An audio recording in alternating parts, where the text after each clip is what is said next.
Hello viewers, welcome to my channel. आज का हमारा टॉपिक है द बॉल पोइम, जिसको लिखा है जॉन बेरीमैन ने। इनका जन्म हुआ था 1914 में एंड 1972 में इनकी डेथ हुई थी। अब हम पोइम के बारे में जानते हैं। पोइम का फर्स्ट स्टैंजा है कि what is the boy now who has lost his ball, what is he to do, I saw it गो। अब यहाँ पर जो पोइट है इस पोइम के अंदर एक ऐसे बच्चे के बारे में बता रहा है जिसकी बॉल गुम हो चुकी है और वो डेस्परेट है, यानी निराशा भरी हुई है उसकी आंखों में। तो अब पोइट है जो फर्स्ट स्टैंजा के अंदर बोल रहा है कि what is the boy now, कि अब बच्चे का क्या हो गया है, यानी अब बच्चे को क्या हो गया है। Who has lost his ball, जिसने अपनी बॉल है जो लॉस्ट कर दी है, यानी गुम हो गई है। What is he to do, कि क्या अब वह क्या करेगा, यानी कि क्या अब वह क्या कर सकेगा। आई सा इट गो। अब यहाँ पर पोइट कहता है कि I saw it go merrily bouncing down the street and then merrily over there it is in the water, कि मैंने उसको उस गेंद को, merrily means happily, bouncing means jumping, खुशी से जंपिंग करते हुए, डाउन द स्ट्रीट यानी गली के नीचे से, एंड देन और फिर, मैरीली ओवर यानी हैप्पीली खुशी से, फिर ऊपर की तरफ उछलते हुए, there it is in the water वो पानी के अंदर चली गई। यानी अब जो बॉल है वो क्या है, पानी के अंदर गिर पड़ी है। तो नो यूज टू से oh there are other balls. अब पोइट कहता है कि ये कहना कोई ज़्यादा बेनिफिशियल नहीं है कि देयर आर अदर बॉल्स, कि यहाँ पर और भी कई गेंदें हैं। And ultimate shaking the grief fixes the boy, यानी ऐसी बहुत और सी गेंदें हैं जिनको खरीदा जा सकता है, लेकिन जो गेंद उस बच्चे की गुम हो चुकी है, तो उस बच्चे को उस गेंद के जाने का है बड़ा दुख है यहाँ पर, यानी वो बहुत ज़्यादा परेशान है। तो फर्स्ट स्टैंजा के अंदर यहाँ पर एन अल्टीमेट, यानी एक अल्टीमेट होता है जैसे कि लास्ट, शेकिंग ग्रीफ यानी एकदम से वो क्या है यहाँ पर ट्रबल और सैडनेस से भरा हुआ है, यानी अत्यधिक दुखी है, बहुत ज़्यादा दुखी है, और उसके फेस पर है जो वो दुख देखा जा सकता है, यानी अपनी बॉल के गुम हो जाने से यहाँ पर जो बच्चा है बहुत ज़्यादा दुखी है। अब है नेक्स्ट स्टैंजा कि एज ही स्टैंड्स रिजिड। यहाँ पर जो रिजिड है इसका मतलब स्टिल हार्ड, यानी सख्ती से। एज ही स्टैंड्स रिजिड, बिल्कुल एकदम से वो उस बॉल के गुम हो जाने की वजह से एकदम से खड़ा है। ट्रेम्बलिंग मीन्स कपकपाता हुआ। स्टेरिंग डाउन यानी नीचे की तरफ घूरता हुआ, घूरे जा रहा है अपनी बॉल की तरफ। All his young days into the harbour where his ball went. अब यहाँ पर वो बच्चा क्या है, मतलब अपने पुराने दिनों को याद करता है कि कैसे उस बॉल के साथ वो उस एरिया में खेला करता था। हार्बर मीन्स अ शेल्टर, एक शरण स्थल जहाँ पर वो खेला करता था अपनी बॉल के साथ। उन पुराने दिनों को ये याद करता है, और जहाँ अब उसकी बॉल है जो चली गई है वहाँ पर। I would not intrude on him. अब पोइट यहाँ पर कह रहा है कि इस लाइन का मतलब है कि जो बॉय है शुड रियलाइज हिमसेल्फ। पोइट कहता है कि उस बच्चे को खुद ही रियलाइज होना चाहिए कि that gains and losses are part and parcel of her life, यानी ये हमारे जीवन के पहलू हैं। तो इसलिए उसको है जो ना तो दुखी होना चाहिए और ना ही है जो अपनी प्रॉब्लम को लेके निराशा में घिरे रहना चाहिए, क्योंकि ये हमारे लाइफ के पार्ट एंड पार्सल है। कुछ हमारी चीज़ें गुम होती हैं, लेकिन उन गुम चीज़ों के बारे में सोचते नहीं रहना चाहिए, लाइफ के अंदर आगे मूव करना चाहिए।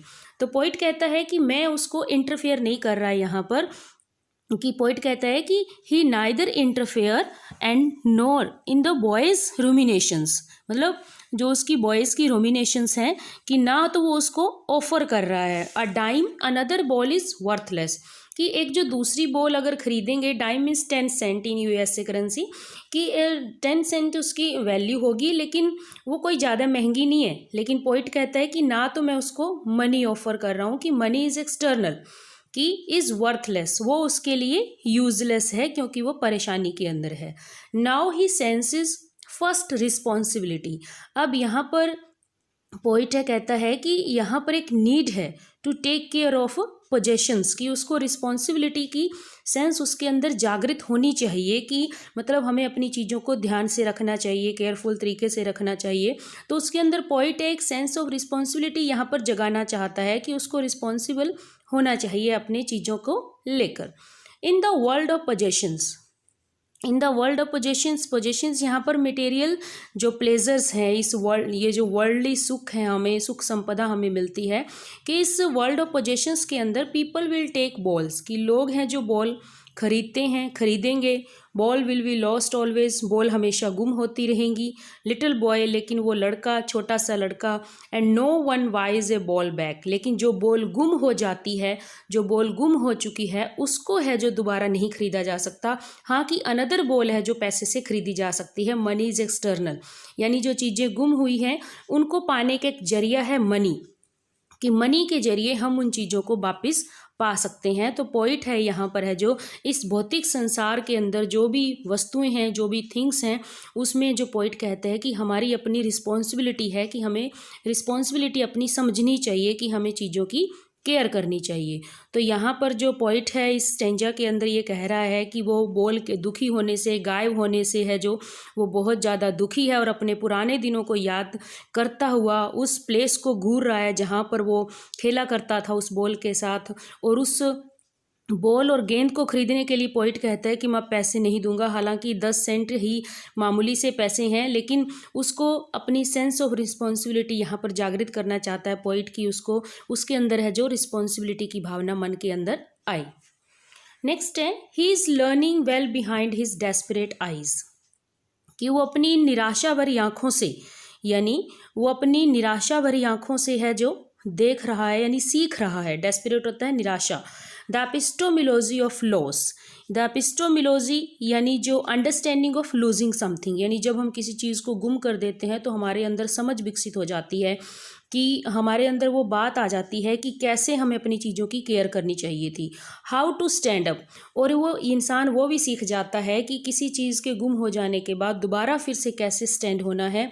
Knowing what every man must one day know, शायद आने वाले टाइम में हर इंसान इस चीज़ को सीख जाएगा। And must know many days how to stand up, और आने वाले दिनों में ही वो जानेंगे कि किस प्रकार है इस चीज़ को सहयोग दिया जाना चाहिए था, यानी किस तरीके से हमें वापस से आगे बढ़ने के लिए मोटिवेट होते रहना चाहिए था। तो यहाँ पर जो पॉइंट है ये कहता है कि दैट लॉसेस एंड जो गेन्स हैं हमारे पार्ट एंड पार्सल है ह्यूमन लाइफ के, इसलिए we should accept them as a common matter, उनको एक कॉमन मैटर की तरह लेना चाहिए। And not be worried about them, और उनके बारे में हमें ज़्यादा टेंशन नहीं लेनी चाहिए। तो once again see this stanza कि he is learning well behind his desperate eyes, कि अपनी निराशा भरी आँखों से वो शायद ये सीख रहा है कि जो चीज़ें हैं कि वो गुम होती हैं, तो ये किसी न किसी प्रकार की हानि है। द एपिस्टोमिलोजी ऑफ लॉस, कि वह किस प्रकार की हानि है। शायद हाउ टू स्टैंड अप, कि इसको किस प्रकार साथ दिया जा सकता है। And knowing what every man must one day know, यह जानकर कि एक दिन प्रत्येक है जो इस चीज़ को समझ जाएंगे। And must know many days how to stand up, और बहुत से आने वाले दिनों में भी शायद इस चीज़ को जानेंगे कि किस प्रकार इन चीज़ों को सहयोग देना चाहिए था, यानी किस तरीके से हमें है जो पुरानी चीज़ों को भूल के, लॉसेस को भूल के हमें लाइफ के अंदर है जो आगे बढ़ने के लिए मोटिवेट होते रहना चाहिए। यानी लाइफ कभी रुकती नहीं है, किसी एक चीज़ के गुम हो जाने से है जो हमें मनी, हमारे पास ऐसा सोर्स है जिसके द्वारा हम उस गुम हुई चीज़ को है जो वापस पा सकते हैं।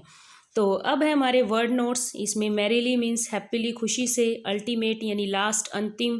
Shaking, grief and trouble, sadness, दुखी, निराशा से भरा हुआ। रिजिड, स्टिल, हार्ड, सख्त।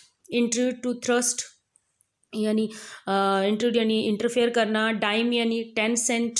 Possession, one's own right. Desperate यानी होपलेस, निराश। Epistemology, a Greek word means to understand, यानी एक ग्रीक वर्ड है जिसका मतलब है समझना।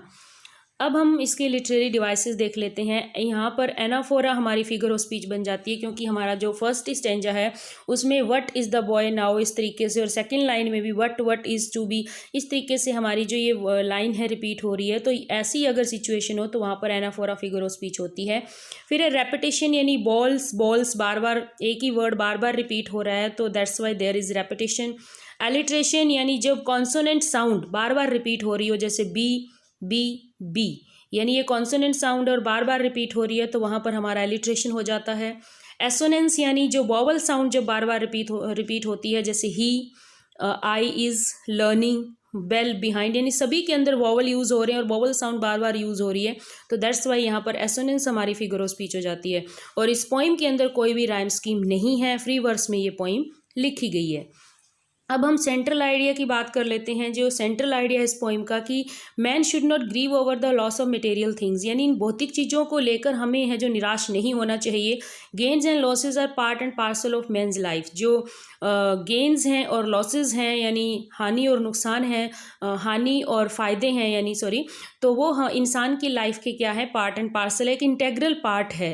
ही should accept them as a common matter of daily life, उनको अपने रोज़मर्रा की ज़िंदगी के अंदर कॉमन मैटर समझना चाहिए और हमें दुखी नहीं होना चाहिए किसी भी चीज़ के गुम होने के। हालांकि इस पोइम के अंदर एक चीज़ और क्लियर होती है कि यहाँ पर रिस्पॉन्सिबिलिटी, इंसान की रिस्पॉन्सिबिलिटी क्या बनती है अपनी चीज़ों को लेकर, वो भी यहाँ पर जाहिर होती है। और दूसरी बात कि अगर कोई चीज़ गुम भी हो जाती है तो उसको लेकर है जो निराश नहीं होना चाहिए। मनी यहाँ पर एक एक्सटर्नल सोर्स है जिसके द्वारा उस चीज़ को दोबारा से पाया जा सकता है। So that's the ball poem.